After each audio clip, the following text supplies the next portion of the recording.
according to Judaism? Since you So, don't believe the concept of hell. I believe in the concept of hell. I just Oh, don't do teach you?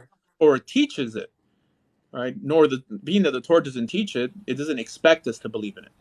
But I believe that for God to be just, there has to be some reward in the afterlife and some punishment as well. Yeah, I believe in it. I don't think God is in some way gonna punish people more just because they happen to mistreat Jews and mistreat anyone else, right? I don't separate the world between Jew and Gentile, but between decent people and indecent people. And so, What's your idea of God's concept of justice and the just punishment that would be meted out to oh, such people? I don't know. I mean, I can't respond for that because I mean, who knows how God's justice system works? But I know there has to be more. I mean, the idea that I don't know, like Mother Teresa is going to have the same outcome as George Soros, it's preposterous to me ethically. Hmm. What does daily Kabbalistic practice look like to a devout Kabbalist?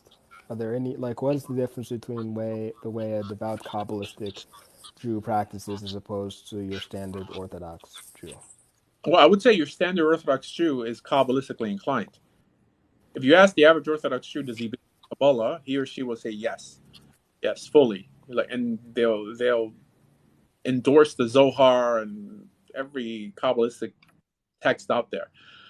There's people who are more proficient, like Hasidic Jews, that even their prayer book, right, like Nusach Sfard or like Nusach Hari, which is what Chabad davens, is more Kabbalistically inclined. There's more Kabbalistic notions.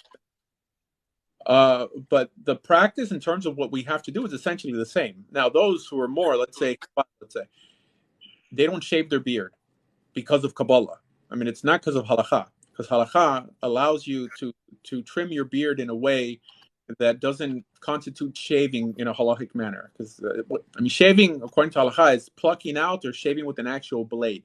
But the understanding that you're allowed to clip your beard, and that's what, let's say, Moshe Feinstein said, an electric shaver does. It clips, it doesn't shave. Then it's a for example, Breslov, right? So Breslov will have long peyot. Why? Because Rabbi Nachman says that if you're in Gehenna, he's going to pull you out by your peyot.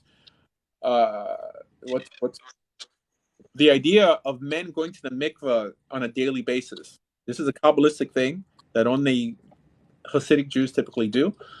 Now, some people go extra, let's say like wearing a kippah. So Hasidic Jews will sleep with a kippah on. There's no halacha to wear a kippah at all. It's a complete custom, but for them, it's a Kabbalistic obligation. Some Hasidic women, when their husbands are out of town, they have to sleep with a knife under the pillow for Kabbalistic reasons to in some way fight away demons. There's a lot of weird things they do.